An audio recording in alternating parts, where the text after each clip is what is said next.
나란히 서게 됩니다. 북중러대 한미일 구도를 만드는데 김 위원장이 전면에 나서는 겁니다. 첫 소식 김민표 기자가 보도합니다.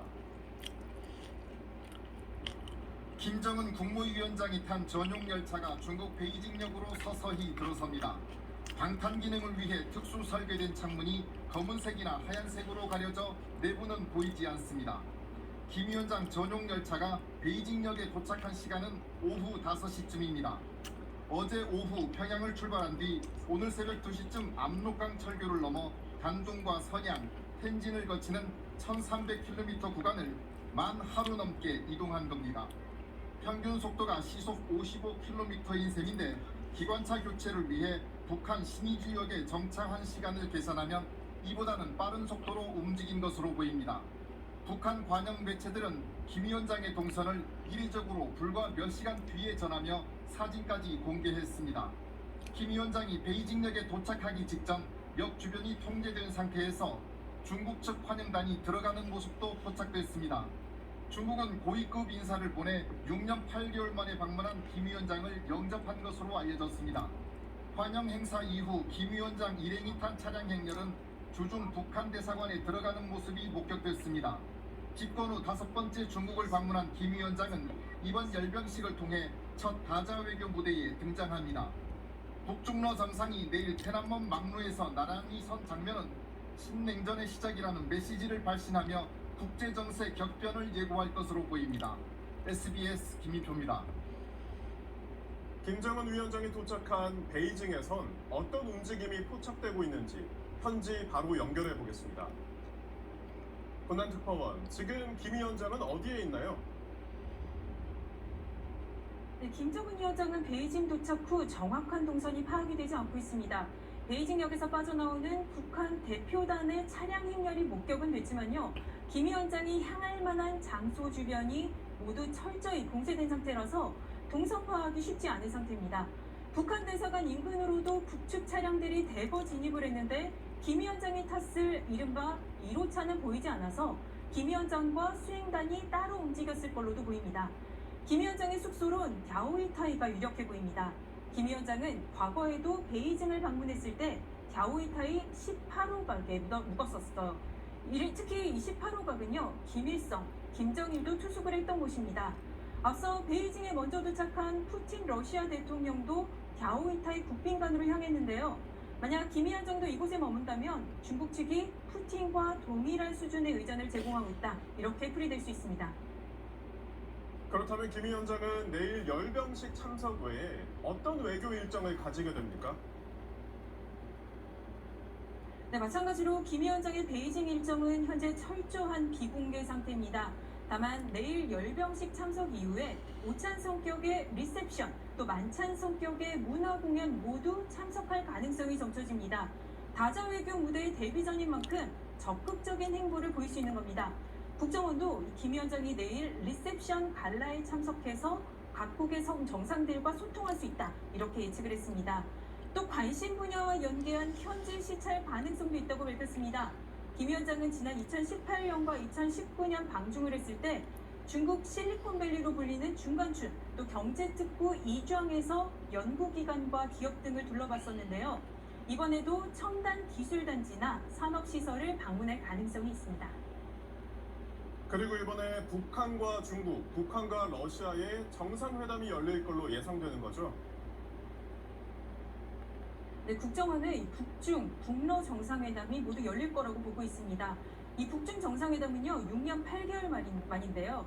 북한은 러시아와 밀착을 하면서 다소 껄끄러워졌던 북중 관계를 회복하고 또 경제 지원 등도 이끌어낼 걸로 보입니다. 러시아도 김 위원장의 일정을 고려해서 정상회담을 논의할 거다, 이렇게 밝힌 상태입니다. 김 위원장은 이번 방중을 한반도 정세를 주도할 최적의 카드로 판단하고 있다는 게 우리 정보당국의 분석입니다. 내일 열병식에서 이 북중러 3국 정상이 한자리에 모이는데 3국 정상회담까지 이어지긴 쉽지 않아 보입니다. There were major reports that leaders of China, Russia, and North Korea 关于你提到的具体问题，我没有可以提供的信息。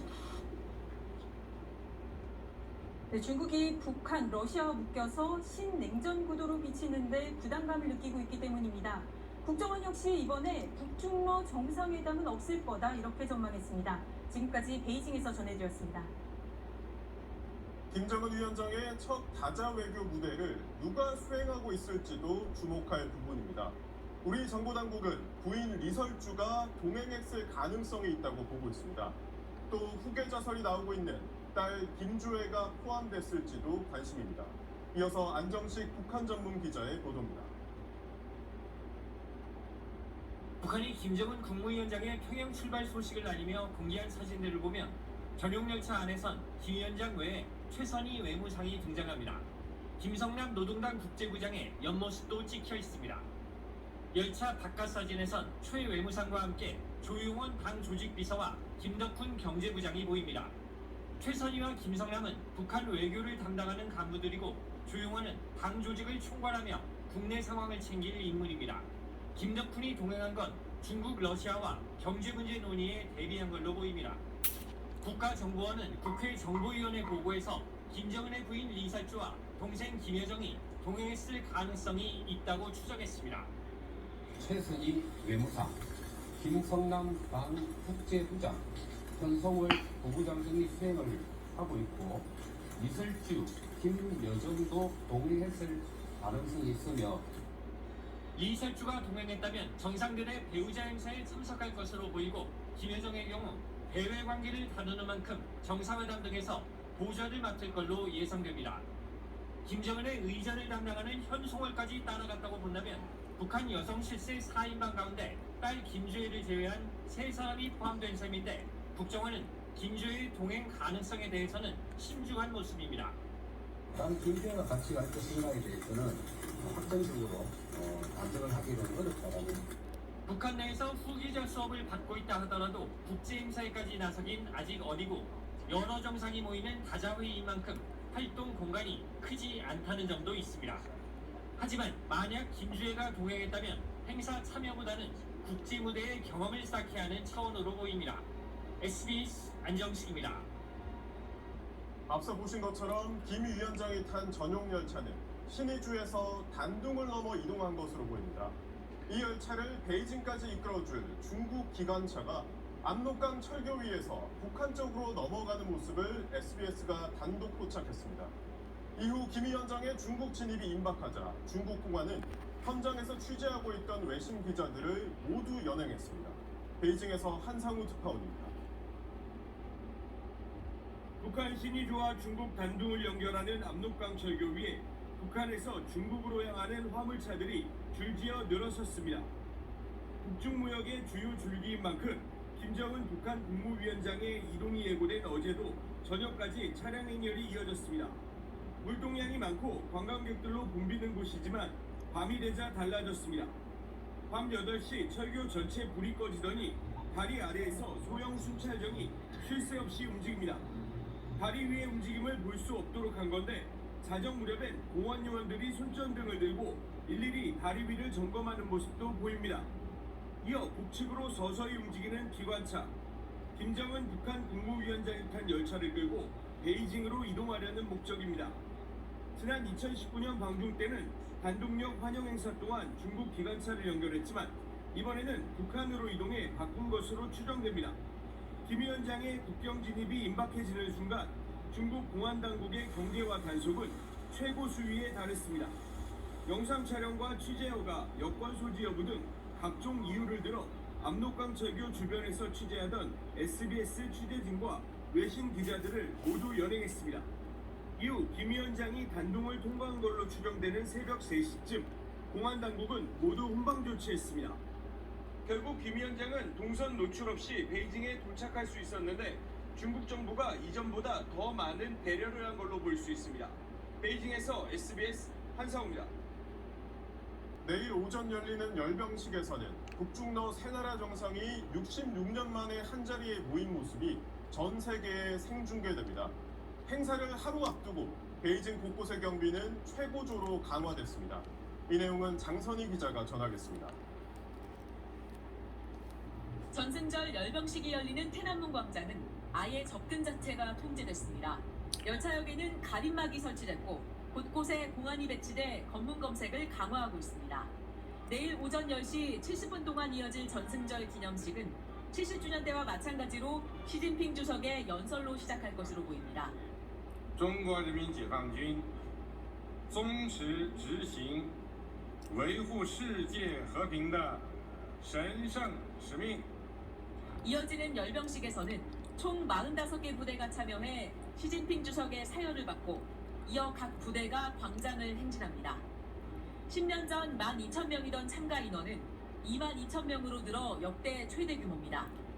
미국 본토까지 사정권으로 하는 대륙간 탄도미사일 둥펑 41과 무인 전투기 페이용 97 등도 공개될 전망입니다. 充分体现我军适应科技发展和战争形态演变。 가장 관심을 모으는 건 냉전 후 66년 만에 한자리에 모이는 북중러 정상의 자리 배치입니다. 10년 전엔 시 주석 오른편에 푸틴 러시아 대통령, 이어 박근혜 당시 대통령이 앉았고 왼쪽에는 장쩌민, 후진타오 등 이전 주석들이 자리 잡았습니다. 냉랭했던 북중 관계를 반영하듯 최룡해 북한 노동당 비서는 맨 오른쪽 끝편에 자리했습니다. 크렘린궁은 이번 행사에서 시 주석 오른편에 푸틴, 왼쪽에 김정은이 앉는다고 밝혔습니다. 중국을 중심으로 북러가 나란히 하는 상징적인 장면이 연출되는 건데 이 경우 외빈을 오른쪽에 앉게 한 관행도 깨지게 됩니다. 열병식 참석을 위해 출국한 우원식 국회의장은 김정은 위원장과의 만남 기회가 있을지는 모르겠지만 만나게 된다면 한반도 평화 문제에 관해 논의하겠다고 밝혔습니다. SBS 장선입니다.